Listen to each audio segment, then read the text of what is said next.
The basics of using a miter saw. Parts. Power supply.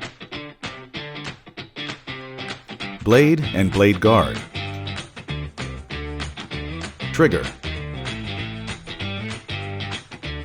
Fence. Bevel adjustment and degree indicator. Miter adjustment, miter lock and slide lock. Hinge lock. Safety. Wear safety glasses. Use hearing protection. Tight-fitting gloves are recommended. Avoid loose clothing and jewelry and secure up any long hair. Set the tool on a solid and stable surface. Operation. Disconnect the power before making any adjustments. Set the miter angle by disengaging the miter lock and sliding the plate to the desired angle.